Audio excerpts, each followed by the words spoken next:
So next చాలా అద్భుతంగా చేశారు పర్ఫార్మెన్స్. అస్తమానం అది చేయి ఇది చేయని మమ్మల్ని అందరం నువ్వేం చేయవా? నేను చేయాలా?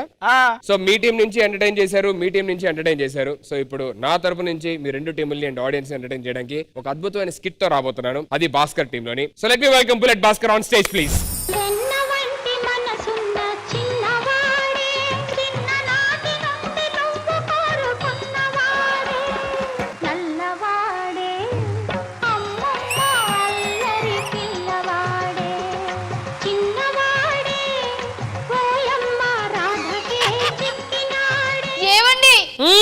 మమ్మల్ని పెళ్లి చేసుకుని 25 సంవత్సరాలైంది, ఇప్పటి వరకు పిల్లలు ఎందుకు కాలేదండి? నా మొదటి భార్య నా కళ్ళ ముందే పురుటి నొప్పులు పడింది. ఆ బాధ మీరు పడకూడదని మీతో పిల్లల్ని కనలేదు.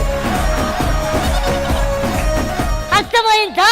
అర్థమైందండి. ఏమర్థమైంది? మీరు కవర్ చేసుకోవడానికి ఎన్ని పురిటి నొప్పులు పడుతున్నారో అర్థమైందండి. శాంతి, ఏంటండి? నాకు రక్తానికి బయట ఏదో సంబంధం ఉందని అందరూ అనుకుంటున్నారు. దాని పట్ల నీ అభిప్రాయం ఏంటి? ఇంట్లోనే నాట్లేని విత్తనాన్ని ఈదిలో ఎకరాలు పండిస్తాడంటే నేనెలా నమ్ముతానండి? ఏమండి, బయట తాంబూలం తీసుకొని వెళ్తుంటే ఏదైనా విశేషం ఉందా విశేషం ఉందా విశేషం ఉందా అని అడుగుతున్నారండి. ముందని చెప్పు. రారు అనుకున్న నాగబాబు గారే వచ్చారు. అంతకంటే పెద్ద విశేషం ఏముంటుంది? నేను అడిగేది బాబు గురించండి. అంత పెద్ద బాబు గారే వచ్చారు. చిన్న బాబు రాలేడా? బాబు రాలేడా? ఏమండి, మనకి పిల్లలు ఎందుకు పుట్టట్లేదు ఒకసారి విచారించండి. నిన్ననే జ్యోతిష్యుడి దగ్గరికి వెళ్ళాను. ఏమన్నాడండి? మన మంచంలో ఏదో లోపం ఉందంట. లోపం ఉంది మంచంలో కాదండి, మంచం మీద ఉన్న ఒక మనిషి లోపల.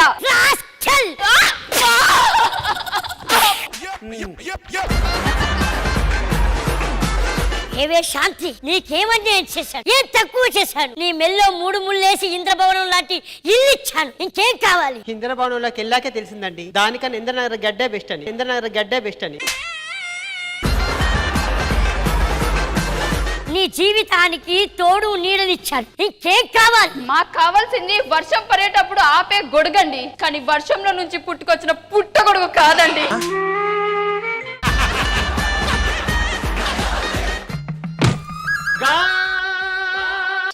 కుంగిపోయాడే పాపం. మీ ఇద్దరికి ఒక విషయం చెప్తా. ఏంటండి? కొత్త కారు మొదటి రోజు వేగంగా వెళ్తుంది. అదే 25 ఏళ్ల తర్వాత నడిపి చూడు, వేగంగా వెళ్తుందా? తోలే వాళ్ళ సత్తా ఉంటే ఎద్దుల బండ్లు కూడా ఏరోప్లేన్ లా తోలొచ్చండి.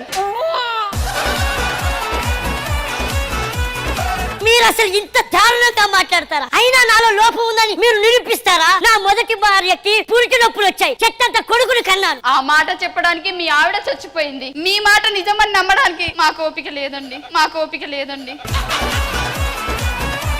రేపు నా కొడుకు వస్తాడు, అప్పుడు చెప్తా మీ సంగతి.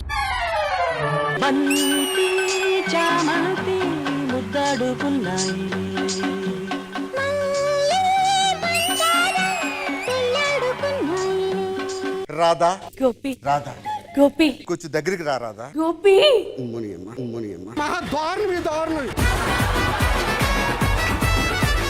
గోపి, రాధా, నన్ను పెళ్లి చేసుకుని సమాజంలో నలుగురికి నన్ను పరిచయం చేస్తావా? సమాజం వరకు ఓకే, ఆ నలుగురు అంటేనే కాస్త ఆలోచించాలి. నిన్నెవరైనా మోసం చేస్తే నువ్వు చచ్చిపోతావా? నాగబాబు గారిని చూసుకొని ఆనందంగా బతికేస్తా. ఎందుకు?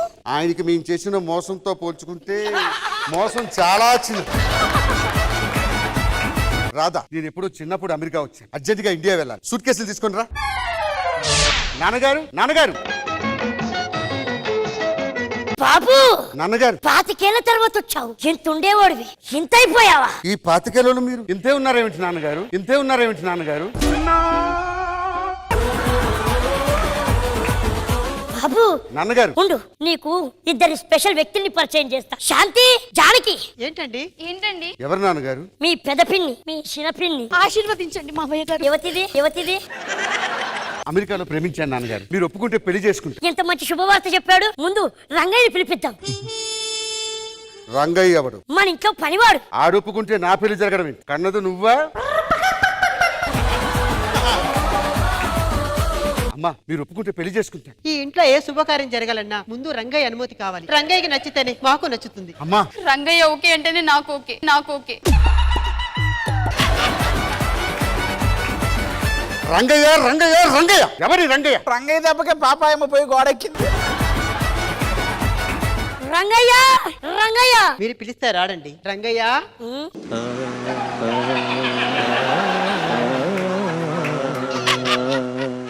రంగయ్య అయ్యా మన ఇంట్లో మనిషిలాంటోడు ఎవరయ్యా? నా కొడుకు. నాకు అదే మన కొడుకు. వీడి ఎక్స్ప్రెషన్స్ చూస్తుంటే ఈడితో కన్నట్టు బిల్డప్ ఇస్తున్నాడు. రంగయ్య గొప్పతనం నీకేం తెలుసు? ఏమిటి రంగయ్య గొప్పతనం? ఆయనకి 11 మంది పిల్లలున్నా సంవత్సరానికి ఒక్కసారే వెళ్తాడు ఇంటికి. అంత గొప్ప వ్యక్తి. ఏరా రంగయ్య, సంవత్సరానికి ఒక్కసారి వెళ్ళేందుకే 11 మందిని కన్నావంటే సంవత్సరం అంతా వెళ్ళుంటే ఒక జిల్లానే పెట్టేవాడి. నాన్నగారు నాకు 100 రూపాయలు కావాలి. రంగయ్య బాబుకు 100 రూపాయలు ఇవ్వు. అయ్యా నేను గుడికి వెళ్తున్నాను, నా తోడుగా రంగని పంపిస్తారా? అయ్యా ఆగండి, అమ్మని ఆడి తీసుకెళ్ళడం ఏంటి నాన్న? గుడికి వెళ్తే దీన్ని మొగుడు పిల్లలు అనుకోరు జనాలు. రాస్కల్ పనివాడిలా ఉంటుంది. ఇలాంటి ఎక్స్ట్రా మీదటి చెల్లవు. నేను అమెరికా నుంచి వచ్చా. నువ్వు ఆఫ్టర్ ఆల్ పనివాడిలాగే ఉంది.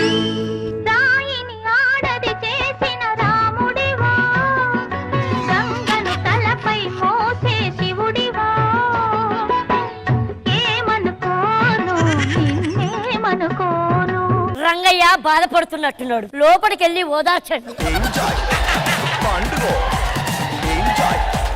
నాకెందుకు? నువ్వు కూడా రంగయ్యకి పుట్టినట్టు. ఏవే ఏమండి? టిఫిన్ తీసుకురా, కాఫీ తీసుకురా.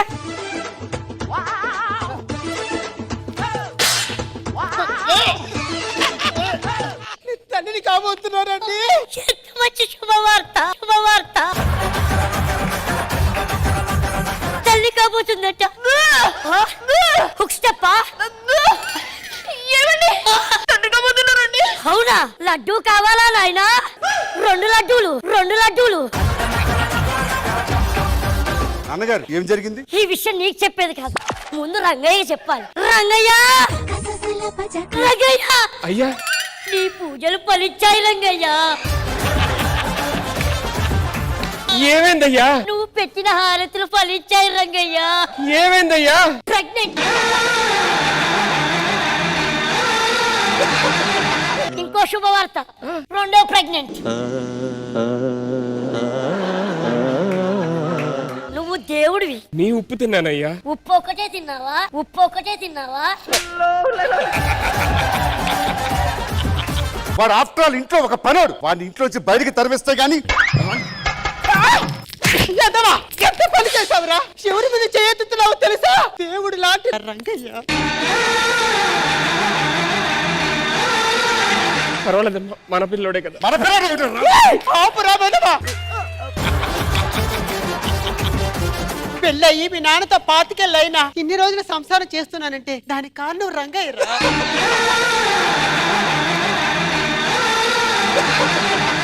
వెదవా, కొట్టను రా చూడు రైటు. మీ నాన్నగారు ఉన్నా సరే ఒక ధైర్యం ఉంది అని చెప్పేసి కాపురం చేస్తున్నాను రా. అదే రా రంగయ్య. 25 ఏళ్ళుగా మా అచ్చట ముచ్చట తీర్చి ఏ టైంకి ఏం కావాలో అన్ని చూసుకునేవాడేరా రంగయ్య. అలాంటి వ్యక్తిని పోయి నువ్వు కొడతావా? క్షమించు రంగయ్య, బుద్ధిని వెదవా. పర్లేదు, మన కొడుకే కదా. రాధా, ఏమైందండి? ఇన్ని రోజులు ఇది నా కొంప అనుకొని వచ్చా. తర్వాత తెలిసింది ఇది రంగయ్య గారి కొంపని. పద, అలా బయటికి వెళ్ళి ఇద్దరం పెళ్లి చేసుకుందాం. కుదరదండి. ఎందుకు కుదరదు? మనం పెళ్లి చేసుకోవాలంటే ఒక్కరు ఒప్పుకోవాలి. మీ అమ్మ కాదు. మీ నాన్న కాదు. ఇంకెవరు? రంగయ్య.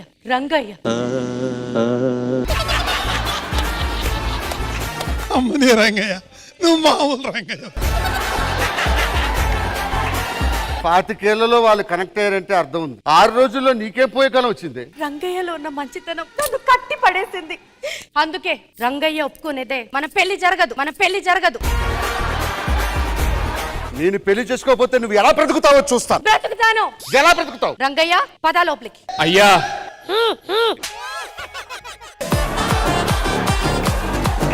రంగయ్య రంగయ్య ఒక్కడే ఇబ్బంది పడతాడు, మీరు కూడా వెళ్ళండి.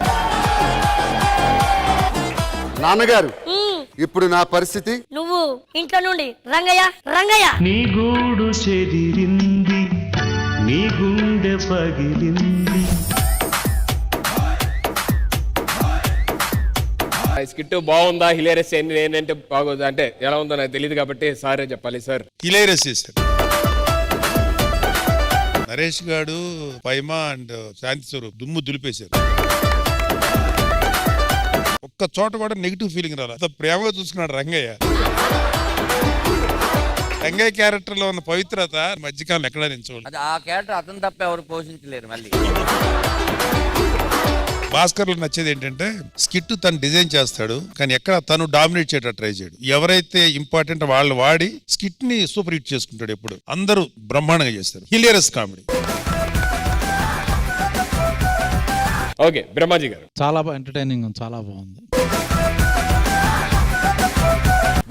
రెట్రో అంటే భాస్కర్ కొట్టిన పిండి. బట్ ఈ రోజు లైవ్ లో చూసేసరికి చాలా హ్యాపీగా ఉంది. సుధీర్ కూడా చాలా కాలం తర్వాత స్పోర్టివ్ గా తీసుకుని రంగయ్య క్యాటర్ చేయడం ఓవరాల్ గా చాలా బాగుంది. అది 12 years ఈవెంట్ జరిగినప్పుడు ఆ స్కిట్ అంతా అప్పారావు గారు ఎలా అయితే మెయిన్ సెంటర్ గా తీసుకొని చేశాడో, ఈ స్కిట్ మాత్రం నరేష్ గారు చావగొట్టాడు సార్. అసలు నరేష్ గారు త్యాగం వల్ల వచ్చిన ఫన్నే ఈ స్కిట్ కి బలం. రంగయ్య అనే క్యారెక్టర్ కి ఒక బలమైన క్యారెక్టర్ పడితే ఎప్పుడు ఇది తీసుకున్నా అదిరిపోద్ది అనే ఫీలింగ్ మాకు ఉంది. అది మన సుధీర్ అన్న కరెక్ట్ గా పడింది ఈ రంగయ్య క్యారెక్టర్.